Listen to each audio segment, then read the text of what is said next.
दुश्मन न करे दोस्त ने वो काम किया है, उम्र भर का गम हमें नाम दिया है। दुश्मन न करे हो, तूफान में हमको छोड़ के साहिल पे आ गए हो। तूफान में हमको छोड़ के साहिल पे आ गए, साहिल पे आ गए। ना खुदा का जिन्हें हमने नाम दिया है, उम्र भर का गम हमें इनाम दिया है। अपने ही गिराते हैं नशे मन पे बिजलियाँ, हो अपने ही गिराते हैं नशे मन पे बिजलियाँ, नशे मन पे बिजलियाँ। गैरों ने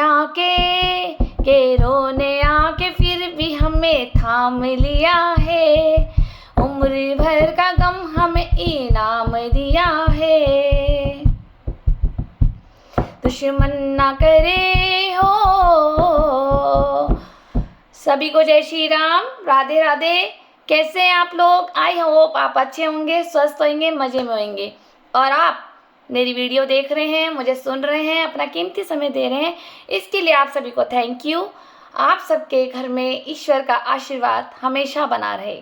चलिए, आज भी मैं आपके सामने एक और अपनी ज़िंदगी से जुड़ा सच लेके आई हूँ, जो आप लोग इस व्यक्ति से, इसकी हकीकत से वाकिफ़ नहीं थे, जो इसने मेरे साथ किया। और आज इसीलिए मैंने ये भी बोला कि दुश्मन ना करे दोस्त ने वो काम किया है। जी हाँ, ये मेरा वही दोस्त है, बचपन का साथी, जो बना देता है इंसानों की माटी। जब लंगूर को अंगूर हाथ नहीं लगे तो इसने मेरे साथ क्या क्या हरकतें करी, जानिए मेरे साथ। पहले ये तो जान लीजिए मैं कौन। मैं ईशा, पुत्री स्वर्गेश्वर कुमार अरोड़ा जी की पत्नी, सचिन बेरी जी की, हरिद्वार उत्तराखंड से आप मुझे सुन रहे हैं, इसके लिए थैंक यू। चलिए, आज का हम टॉपिक आगे बढ़ाते हैं आप लोगों के आगे। मेरी लास्ट वीडियो मेरा क्या कसूर मेरी ज़िंदगी में सच, आपने पार्ट 155 में सुना था कि नींबू घेर, मोती बाजार, हनुमान घाट, मेरा एक पड़ोसी, बचपन का साथी पुष्पेंद्र शर्मा, बेटा रविंद्र शर्मा जी का, इसके मेरे वो वाले चर्चे हो रहे थे जो कभी सच थे ही नहीं। आजकल तेरे मेरे प्यार के चर्चे हर जुबान पर, सबको मालूम है और सबको खबर हो गई। जी हाँ, सबको खबर तो यही थी कि ईशा और पुष्पिका चक्कर है। लेकिन अगर चक्कर होता, ये मुझसे इतना प्यार करता, तो ये मुझे बदनाम कोई करता, ये साजिश कोई करता, ये मुझे अकेला कोई छोड़ता। और मेरे सब बदतमीजी, झूठे आरोप, सब चीज़ इसने की है, जो आप लोगों की दुनिया में छुपा के रखा हुआ था वो सच आज मैं मजबूरी में इसलिए सच सामने लेके आई हूँ, क्योंकि इसका पूरा का पूरा योगदान है मुझे बदनाम करने का। और इतना बदनाम किया इसने मुझे, कुछ पैसों के लालच में, कुछ मकान के लालच में, कुछ ये रूमा बेरी, राहुल बेरी, पालीवाल जी, इनके साथ जो ग्रुप ऑफ गैंग में ये रहता था, इससे खुद तो अपनी मेहनत से कमाया नहीं गया, तो ये एक बन गया भूम माफिया। अब इसने देखा कि मेरे को ये लड़की तो हाथ लगेगी नहीं, तो क्यों ना बदनाम करके मोहल्ले से और अखाड़े से निकाला जाए, है ना पुष्पी? क्योंकि जिन लोगों के बहनें नहीं होती है ना, वो इसी तरह से गटर के कीड़े की तरह गंदगी फैलाते हैं। ठीक है, इन्हें क्या पता कि एक बहन की इज्जत क्या होती है। इस तरह से ये नीची हरकतें करके ये अपने खानदान कैसा है, गटर के कीड़े जैसा है, उसके सबूत देते हैं ये खुद, ऐसी नीच हरकतें करके। इसने मेरे साथ क्या क्या करा है मैं पहले ही आपको बता देती हूँ। ये आज पुष्पी की वीडियो है, ये पुष्पी ने जो मेरे साथ साथ किया है, मेन पॉइंट मैं आपको बताऊंगी। और जिसने सुनना है वो उसे सुन सकता है, जिसने नहीं सुनना वो आगे शेयर करे, ताकि ऐसे व्यक्ति से हर एक बंदा सावधान हो जाए। मैं आज तक, मैंने बताया था ना आपको लास्ट वीडियो में कि मैं चुप थी क्योंकि मैंने इसके घर का नमक खाया था, और अपने खून में, अरोड़ा खानदान में गद्दारी करना नामुमकिन है। तो मैंने इसलिए चुप रही। मेरी इस चुप्पी का इसने इतना बड़ा फायदा उठाया कि इसने सोचा कि चुप रहेगी तो हम इसको सब कुछ हथिया लेंगे, क्योंकि ये सीधी सी है। मुझे सब पता था कि तुम लोग मेरे लिए क्या कर रहे हो। चलिए जानते हैं इसने मेरे साथ क्या क्या किया। आपके सामने लास्ट वीडियो में मैंने तो बता ही दिया, बचपन का साथी था जो कि बड़े स्कूल में पढ़ता था। फिर बड़े स्कूलों में हम गए, ये भल्ला कॉलेज गया, मैं सेवा सदन गई, और उसके बाद ये बड़ा होता गया और इसकी नज़रें मेरे ऊपर गलत जाने लगी। और जब मैं को आभास हुआ और मैंने इसको अपने से दूर किया, दूरी बना ली, तो इसके अंदर शाहरुख खान टर फिल्म का वो जुनून बैठ गया, तू है मेरी किरण, मांग लूँगा तुझे मैं जहाँ से, तू हाँ कर या ना कर। तो इसने बड़ी कोशिश करी मेरे पे दौड़े मारने के लिए, लेकिन मैं इसके हाथ नहीं लगी। फिर इसने क्या क्या हरकतें करी, सुनिए मेरे साथ। जब मैं कॉलेज जाती थी इसने मेरे पीछे काफ़ी लड़के लगवाए। अब डायरेक्ट तो इसने नहीं लगाए, लेकिन इसके पीछे रूमा बेरी का, राहुल बेरी जी का, पालीवाल लोगों का और काफ़ी लोगों का झुंड है। ये तो एक तरह का शतरंज का, वो शतरंज के प्यादे होते हैं ना, ये वो था मेरे पीछे लगवाने के लिए, निगरानी करने के लिए। क्योंकि आपको लास्ट वीडियो में मैंने बताया अभी बेरी परिवार के कौन कौन इनके घर में आते थे, तरुण बेरी जी, अरविंद बेरी जी, तो ये उन्हीं के कहने पे मेरे पे निगरानी करता था। शायद इसको गार्ड की नौकरी दे रखी थी, तभी तो ये आगे कुछ बन नहीं पाया। गार्ड था तो आज भी गार्ड ही रह गया, कुछ कामयाब तो नहीं हुआ ना। इसने क्या किया, अब आप लोग मुझे बताइए कि गलती इसमें इसकी है या मेरी है। जब मेरे पिताजी 2010 में एक्सपायर हो गए थे, जिस दिन वो एक्सपायर हुए, तो ये रात को मेरे पास, मतलब मेरे पापा का तीसरा या चौथा दिन था, तब ये रात को मेरे पास 11-12 बजे करीब आया था, याद होगा इसको। और मेरे घर में काफ़ी मेहमान आए हुए थे और इसने मुझे अंदर आके बोला कि मुझे ईशा तेरे से काम है, तू बाहर आ जरा। मैं बाहर आई और ये मोहल्ले में खड़ा किया। मैंने कहा कि हाँ बता। तो ये मुझे मोहल्ले में कोने में खड़ा करके इसने मुझे बोला कि देख तेरे पापा तो मर गए हैं, तो ये जो तेरी दादी है, तेरे चाचा चाची हैं, तेरी बुआएं हैं, ये बहुत हराम है, और ना ये प्रॉपर्टी हड़पने के चक्कर में रहते हैं। तू डरियो मत, मैं तेरे साथ हूँ, ठीक है। इसने तब मुझे ये कहा था, तू डरियो मत, मैं तेरे साथ हूँ, ये तुम्हें घर से बाहर कर देंगे, तेरी दादी, तेरा चाचा और तेरी बुआएं। एक तरफ मेरे पिताजी को तीसरा दिन, और अकेली मैं, मेरा भाई नहीं और छोटी नाबालिग बहन, और मम्मी दिमागी तौर पे बीमार।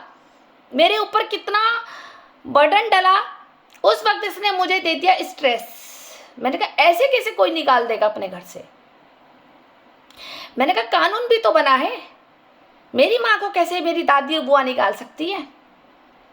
पर इसने उस वक्त चिंगारी मुझे दे दी थी, और यही चिंगारी इसने मेरी अनुपस्थिति में मेरे दादी, चाचा, बुआ, इन सबको बता दिया कि गुड़िया तो सारा माल लपेट लेगी। जी हाँ, मेरा नाम घर का गुड़िया भी है। गुड़िया तो घर का ना सारा माल लपेट लेगी, आप सावधान रहना, क्योंकि ये अपने यार के साथ भाग जाएगी। क्यों पुष्पी, कहा था ना तूने कि ये तो अपने यार के साथ भाग जाएगी, इस पे ताई जी नज़र रखना, और पावर सारे मकान की आप ले लो, और ये मकान आप ही के तो आदमी का है, और आप कोई राइट नहीं बनता। अब तुम्हारा बेटा चला गया है, बेचल की फैसिलिटीज़, मेडिकल फैसिलिटीज़ सारी बंद हो गई है, आपको कोई लाभ तो मिलेगा नहीं, तो आप इनको ये संपत्ति क्यों दे रहे हो। यही बात हमारे एडवोकेट नरेश एडवोकेट सुनील शर्मा मोहल्ले के, जो अंकल नरेश शर्मा जी के बेटे हैं, वो भी वहीं रहते थे। उनसे भी काफ़ी अच्छे कांटेक्ट मेरी दादी के रहे हैं, माँ बेटे वाले। आप गलत मत लीजिए, माँ बेटे वाले, क्योंकि सलाह मशवरा पड़ोसियों से ही लेती थी हमारी दादी। फिर वो सतीश गुप्ता जी अंकल, अंशु गुप्ता के पापा, ये भी इनसे ही सलाह ली जाती थी। ठीक है ना। तो इस तरह से काफ़ी मोहल्ले के, और बराबर में संदीप गुप्ता, चंद्रमोहन गुप्ता, जो हमारे साथ लगा हुआ मकान है, इनसे भी सलाह ली गई। इनके इर्द गिर्द उमा बुआ जी सब बैठने लगे। हम कुछ बोल नहीं सकते थे क्योंकि दादाजी का मकान था, और दादाजी के मकान में तो सबका राइट होता है रहने का। उस वक्त मैं कानून जानती नहीं थी, तो पुष्पी ने शुरुआत करी वहाँ से आग लगाने की। तब मुझे ये नहीं पता था कि ये बेरियों के संपर्क में रहता है, क्योंकि मुझे तो शादी के बाद पता चला ना। जिस दिन मैंने अरविंद बेरी जी की और तरुण बेरी जी की फ़ोटो देखी, तो तब पता चला कि ये बेरियों के ख़ानदान से थे। और ये मुझे शादी के बाद पता चली इनकी शक्ल देख करके, वरना मुझे तो आज तक यही पता था कि ये रविंदर शर्मा टारगेट के मित्र और बेस्ट फ्रेंड रहे हैं। उसके बाद मेरे पिताजी जब एक्सपायर हुए तो इसने ये आग लगा दी, और उन दिनों में मेहमान भी आए हुए थे, मेरी नानी भी बैठी हुई थी, सब थे। और मैंने 5 मिनट इससे बाहर बात करी और मैं अंदर आ गई अपने घर में। उसके बाद ये इतना मीठा होके मेरे से बात कर रहा था कि तेरे को कोई ज़रूरत है तो बताना। इनके घर से चाय भी आई थी मेरे पापा की डेथ पर, और कि किसी भी परेशानी में कोई मेरी मदद चाहिए तो मैं तेरे लिए खड़ा हूँ। इस तरह से इन लोगों ने मुझे किया परेशान, मीठा बन के। पहले मीठा बन के बड़ा अच्छा बन रहा था, तब इसका शायद कोमल से अफेयर नहीं था। अब ये अंदर की कहानी तो इसे ही पता होगा। लेकिन जब मेरे पापा का शमशान में पर्ची कटनी थी, तो वहाँ पे भी ये बात आ गई थी कि ये पर्ची शमशान की सागर वडेरा और पारस वडेरा के नाम कटेगी। यानी कि मेरी दादी शांति अरोड़ा जी, जो मेरे पापा की स्टेप मदर हैं, उनकी जो बड़ी बेटी है मेरी शांति अरोड़ा जी की पिंकी वडेरा, जो कनकल गीता मंदिर के सामने रहती हैं, उनके बेटे पारस वडेरा और सागर वडेरा के नाम ये पर्ची कटवा रहे थे। यानी कि नानी ही अपने नाती को वारिस बना रही थी हमारे उस मकान पे, जिसमें मेरी मम्मी और मैं और मेरी छोटी बहन नाबालिग गुजारा कर रहे थे उस मकान में। उस वक्त मुझे नॉलेज ही नहीं थी कि पर्ची काटना क्या होता है, ये कितनी इम्पोर्टेंट होती है। शमशान की पर्ची पे आपको पता है कि बेचल से पैसा आता है उस व्यक्ति के नाम पर, जो पर्ची वहाँ पर जमा कराई जाती है। तो आप ये बताइए, क्या मेरी दादी इस मामले में सही है? क्योंकि डोयल फेस रखती हैं ये भी, समाज के आगे बड़ी सीधी बनी रहेंगी, लेकिन चालाकी तो इन्होंने क्या राइट बनता था इनको पारस वडेरा और सागर वडेरा, जब वो जो दूसरे गोत्र के हैं, जहाँ वो सहारनपुर से रहते हैं, उनका खानदानी पुश्तैनी मकान सहारनपुर है। हमने तो उनकी संपत्ति में से कभी कोई हिस्सा नहीं मांगा, ना हमने पूछा भी नहीं, लेकिन इनको वारिस बनाया जा रहा था। और मैं कुछ बोल दूं तो गुड़िया की जुबान बहुत लंबी है, गुड़िया बदतमीज है, गुड़िया बहुत चालाक है, गुड़िया बहुत लालची है, गुड़िया तो बहुत हराम है, गुड़िया जैसी गंदी लड़की तो कोई है ही नहीं, ये मेरी बुआओं का कहना है। और जब बुआएं ही गंदी बोल देंगी मुझे, तो बाहर वाले तो पुष्पी जैसे लड़के तो मेरे पीछे लगेंगे ना। उस वक्त ये कानून अधिकार अगर दिया जाता है, जो एक गोत्र का अधिकार दिया जाता है, वो मेरे पापा की चिता पे दाह संस्कार करने का जो अधिकार दिया जाना चाहिए था, वो मेरे चाचा के लड़के निशांत अरोड़ा को मिलना चाहिए था, क्योंकि वो हमारे गोत्र का लड़का था। हमारे पापा के पास कोई लड़का नहीं था, लेकिन मेरे चाचा स्वर्गीय विनोद कुमार अरोड़ा जी का लड़का, उनका जो बेटा है छोटू निशांत अरोड़ा, उसको अपने बड़े ताऊ जी का दाह संस्कार करने का पूरा कानूनन भी हक था, और पूरा पितरों का जो पैतृक हक होता है वो भी था। क्योंकि वो हमारे गोत्र का था, हमारे ब्लड रिलेशन का था।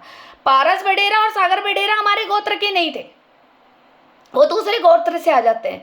पर हमारी दादी के आगे किसी की नहीं चली। उस वक्त ये मेरे ऊपर इतने बड़े खाने को तोड़ रहे थे। मेरी दादी ने तो सीधा कह दिया, पहले मेरी ये इच्छा थी छोटू से दाह संस्कार कराने की, लेकिन मेरे पापा इसे बहुत प्यार करते थे, मेरे पापा इसको अपना बेटा ही मानते थे। हमें तो कई बार कहते थे कि तुम तो शादी करके चली जाओगी, मेरा तो बुढ़ापा छोटू देखेगा, और मैं छोटू को ही जब मेरी अगर सेवा करेगा तो मैं बहुत कुछ इसको दे के भी जाऊंगा, मैं तीनों बच्चों को बांट के जाऊंगा, ये मेरे पापा बोलते थे।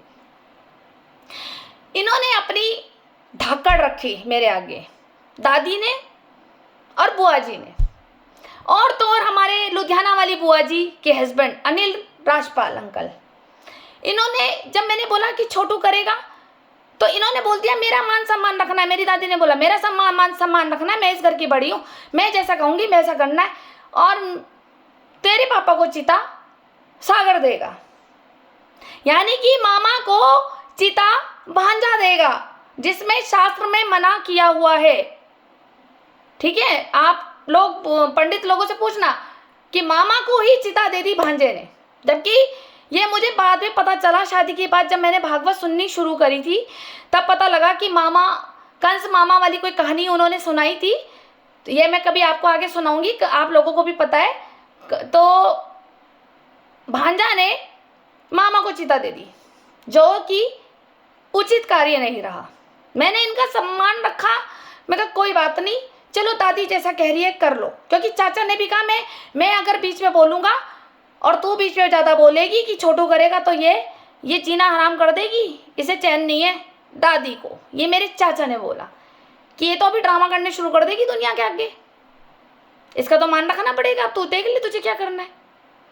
मुझे इतनी जानकारी तब शास्त्र के बारे में थी नहीं तो मैं उस वक्त हाथ पकड़ लेती सागर का। लेकिन जब मामा को चिता दिए तो इसका नुकसान भी भरना पड़ेगा।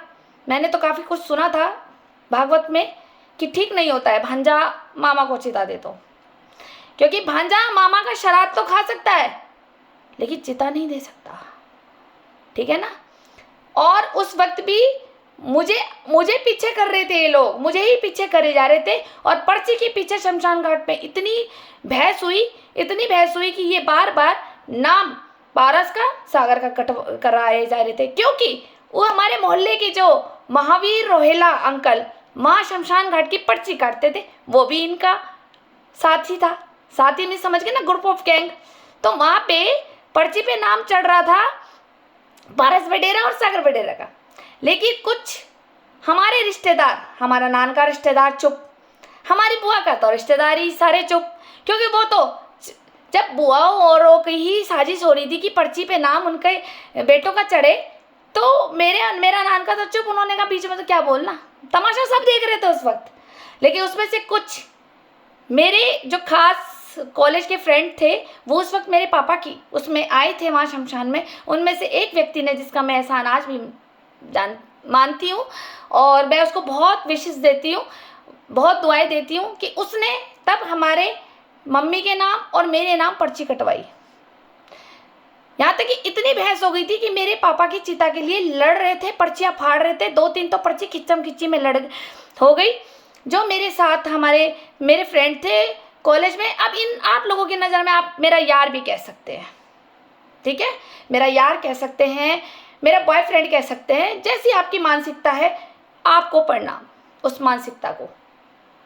उसने फिर हमारे मम्मी का और मेरा नाम करवाया, क्योंकि वो पर्ची बेचल में फंड में जमा होती है, जब वो जिसका नाम होता है वो उसी के अकाउंट में पैसा आता है। अब समझ लीजिए अगर पारस सागर का नाम होता तो फिर तो ये सारा पैसा उधर ही डकार मार लेते और हमारे पैसों पे राज बन रहे थे। तब दादी को बन गया मुंह और दादी ने कहा कि ये तो पैसे भी हाथ से निकल गए।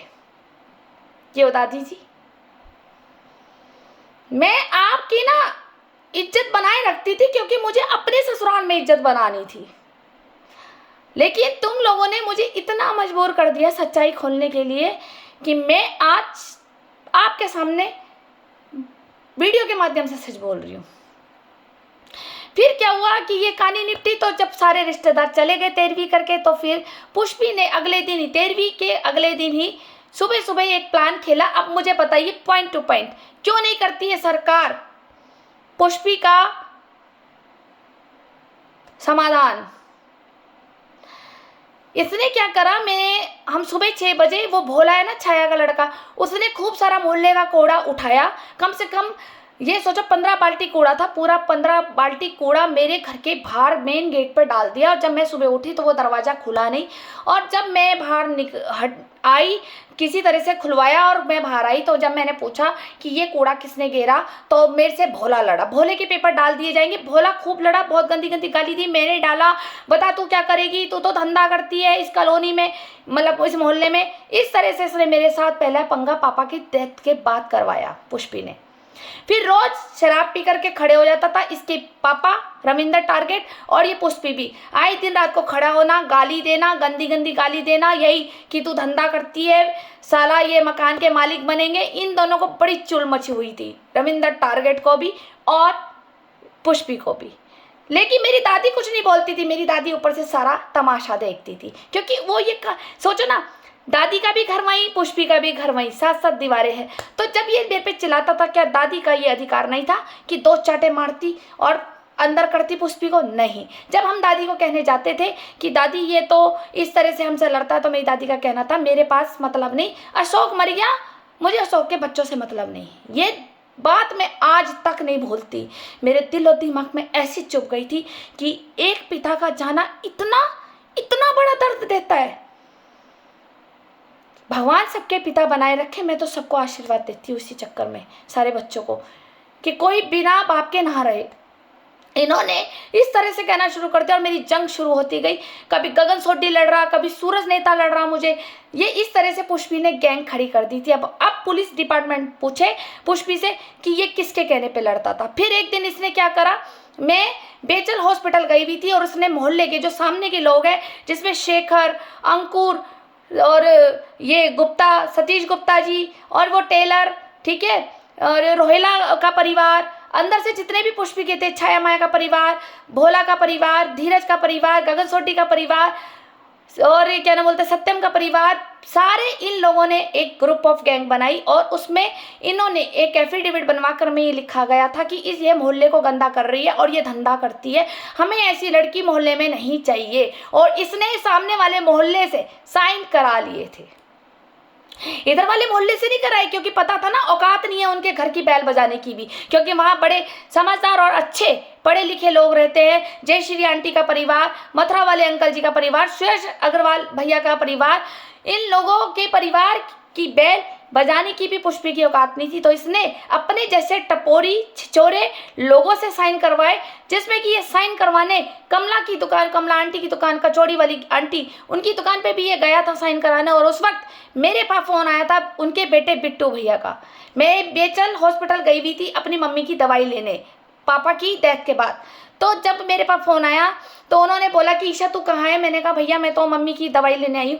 उसने बोला कि तेरे लिए एक प्लान बन रहा है, देख मेरा नाम मत लियो बाबू, क्योंकि मैं नहीं चाहता कि मेरे साथ विवाद हो जाए। मेरे पास एक फाइल आई थी, उसमें साइन करने थे, मैंने साइन नहीं करे, ना मेरी अम्मा ने करे, यानी कि कमला आंटी ने, हम लोगों ने नहीं साइन करे। मैंने कहा उसमें ऐसा क्या लिखा हुआ था? उन्होंने कहा उसमें लिखा हुआ था कि तू यहाँ पर मोहल्ले में गंद फैलाती है, धंधा कराती है, तेरे पता नहीं कितने कितने यार हैं, और इस तरह से ये बचलन हो रहा था। ये अपनी माँ को मारती पीटती है और घर से बेघर करती है और अपने यारों को बुलाती है, इस तरह से शराब माफिया इसके घर में आते, इस टाइप का सब कुछ लिखा हुआ था। ईशा मेरा नाम मत लियो बाबू, मैंने साइन नहीं किया। और ये वो साइन करा करके पुलिस डिपार्टमेंट में ये फाइल गई। और जब मुझे पुलिस अगले दिन सुबह लेने आई थी 6 बजे, याद होगा पुष्पी, मेरी नाबालिग बच्ची जिसको मैं लेके खड़ी हुई, और मेरे को भी लेने आई, और पुलिस ने मुझे कहा कि तुम ये करते हो। और मैंने क्या बोला था? अगर हम करते हैं तो कोई बात नहीं, आप हमें जेल में डाल दीजिए, यही कहा था ना तुम लोग। और तब मोहल्ले के काफ़ी लोग मिठे बन करके मेरे सामने खड़े हो गए। जब उसमें चारू दीदी भी थी, चारू दीदी, पूनम जैन, मंदाकिनी जैन की बहन, ये सब थे। मोहल्ला काफ़ी इकट्ठा हो गया था उस वक्त, जिस वक्त मुझे बंद कराना था। और जिस वक्त मैं अकेली पड़ी उस वक्त मेरे को मेरी बहन गायब हो गई, तब किसी ने मेरे को एक सपोर्ट नहीं करा, ठीक है, क्योंकि ये चाहते थे कि हम मकान हड़प लेंगे, माँ पागल है, माँ को हम मार देंगे। बहन दोनों बहनों को हम धंधे पे लगाएंगे और ये अगर हाथ नहीं लगी तो इसको इतना बदनाम कर देंगे, क्योंकि इनके जैसे टपोरियों के पास और लालची भूमाफियों के पास जब कुछ नहीं होता सबूत और एविडेंस, तो ये झूठी अफवाह फैलाते हैं सिर्फ चरित्र को लेके। और वो चरित्र मेरा पुलिस तक चला गया, जिसके कारण मुझे मानसिक पीड़ा मुझे झेलनी पड़ी, सामाजिक अपमान मुझे झेलना पड़ा और टॉर्चर होती रही कि मैंने जब कुछ किया नहीं तो मेरे लिए एफआईआर दर्ज क्यों हो रही है। और मैंने भी पुलिस को तब बोला था कि आपको सर जो करना है वो कर लीजिए, आपको हमें दोनों बहनों को जेल में डालना है तो आप डाल दीजिए। और मेरी मम्मी को इन्होंने ले लिया था धमका करके पक्ष में, क्योंकि आप लोगों को पता है मेरी मम्मी की मानसिक स्थिति ठीक नहीं थी। और उन दिनों में आपको अभी मैंने दूध वाली की भी कहानी बताई पार्ट 154 में कि मेरी मम्मी रूमा बेरी और बेरी परिवार से पहले ही मिल चुकी थी। उन्होंने, क्योंकि मेरी मम्मी ऐसा क्यों करती थी आगे और बताऊंगी मैं, लेकिन फिलहाल अभी पुष्पी के लिए मैं बस कहना चाहती हूँ सरकार से कि जब इसने मुझे इतनी बदतमीजी करी, फिर मेरी मम्मी मरी 2016 में, मम्मी मरी तो मेरी मम्मी रात को 2 बजे ये शराब पी कर आ गया, दरवाजे पे लात मार रहा, गाली दे रहा, गंदी गंदी गाली दे रहा है, अब तो बेरी राज करेंगे, माँ मर गई, अब तो ये यहाँ कब्जा करेगी, अब तो ये यहाँ के रहेगी। लेकिन तूने मुझे इतना वो करा। 2016 में मेरी मम्मी मरी, 2016 से लेकर आज तक मेरे पापा का श्राद्ध मेरे पिताजी के घर पे नहीं हुआ, सिर्फ तेरी वजह से, सिर्फ तेरी वजह से।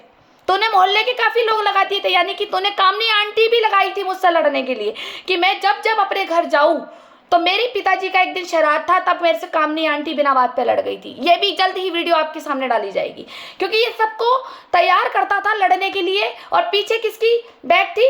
बेरियों के खानदान की, अरविंद बेरी, तरुण बेरी, राहुल बेरी, रूमा बेरी, चारू दीदी।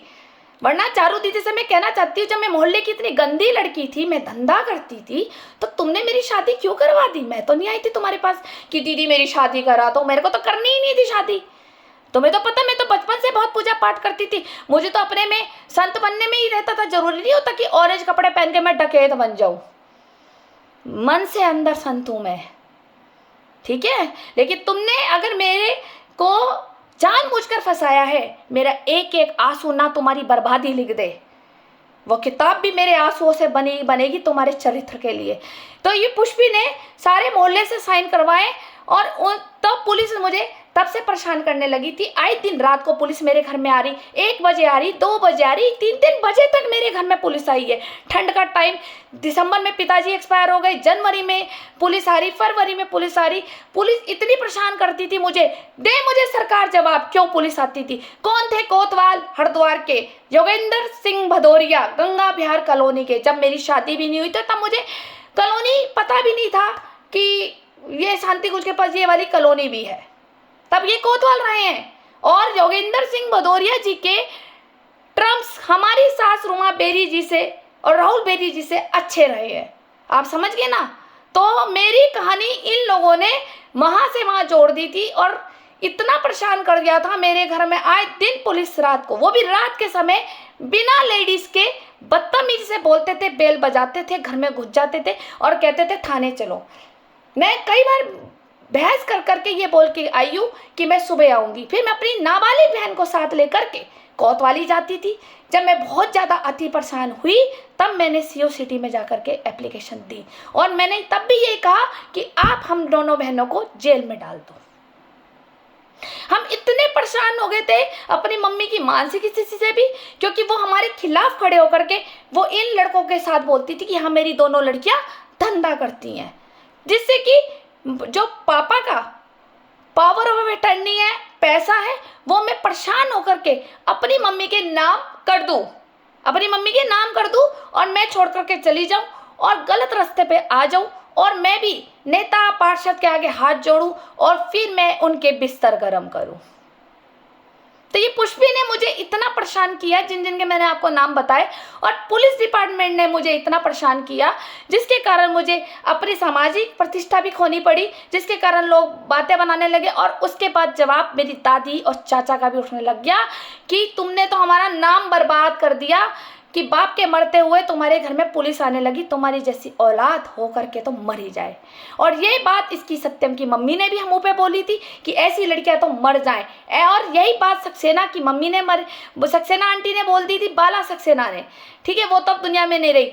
सब मोहल्ले में बातें बनने लगी, कामनी आंटी और ये सामने पड़ोस में हमारी अन्नू चाची सब बोलने लगे कि ऐसी औलाद तो मर जाए। तो हम तो कहते हैं कि हमार को तो अब जन्म ही नहीं चाहिए, मेरी जैसी तो बेटी किसी को ना दे। और मैं आज भी कहती हूँ कि अगर मुझे संतान भगवान दे तो मेरी जैसी बेटी जैसी दे। मैं खुद अपनी बेटी जैसी, अपनी जैसी मांगना चाहती हूँ मैं, ठीक है। तुम लोगों ने मेरी ज़िंदगी बर्बाद कर दी क्योंकि तुम्हें मेरी अच्छाई पसंद नहीं थी, तुम्हें मेरा अच्छा नेचर पसंद नहीं था, तुम्हें मेरी खूबसूरती पसंद नहीं थी, तुम्हें बहुत तक चुल मची कि मेरे पिताजी पैसा क्यों छोड़ गए हैं। यह मुद्दा था। मैं सरकार से कहना चाहूँगी पुष्पी के ऊपर जांच बिठाए और पुलिस डिपार्टमेंट की भी कि 2010 से लेकर ये 2011 और 12 तक इतनी पुलिस मेरे घर में क्यों आई है, जो इन्होंने मुझे आज तक नहीं छोड़ा है। पुलिस डिपार्टमेंट ने कौन कौन कोतवाल थे, कौन कौन बड़ी कोतवाली में आते, कोतवाली से बिना कारण आते थे, क्यों परेशान करते थे, क्या मकसद था इनका जो रात को 2-2 3-3 बजे मेरे घर में बिना कारण मुझे परेशान करते थे। आखिर क्यों क्यों परेशान करते थे कि ताकि मैं इनके साथ भी संपर्क में हो जाऊं, पुलिस डिपार्टमेंट में हो जाऊं, या मैं 2-4 ऊंची आवाज कर करके अगर मैं बदतमीजी या गाली दे देती पुलिस डिपार्टमेंट को तो ये तो मेरा चालान काट के मुझे अंदर बंद कर देते। लेकिन मैंने कुछ नहीं करा। मैंने सिर्फ यही बोला था कि तुम सबको भगवान देखेंगे और देख भी रहा होगा। अब मैं इसके आगे और बताऊंगी कि मुझे कौन कौन से वकीलों ने भी तंग किया। आप मेरे साथ बने रहिए मेरा क्या कसूर मेरी ज़िंदगी का सच देखने के लिए। और सरकार से एक बार और कहूँगी कि प्लीज़ मेरी इस समस्या पे जांच बिठाए। क्या ये अगर पुष्पी ये कहता मैं ऐसी हूँ तो आप निष्पक्ष जांच करके आप जो मेरे सरकार मुझे सज़ा देंगे मैं उसको लेने के लिए तैयार हूँ। धन्यवाद।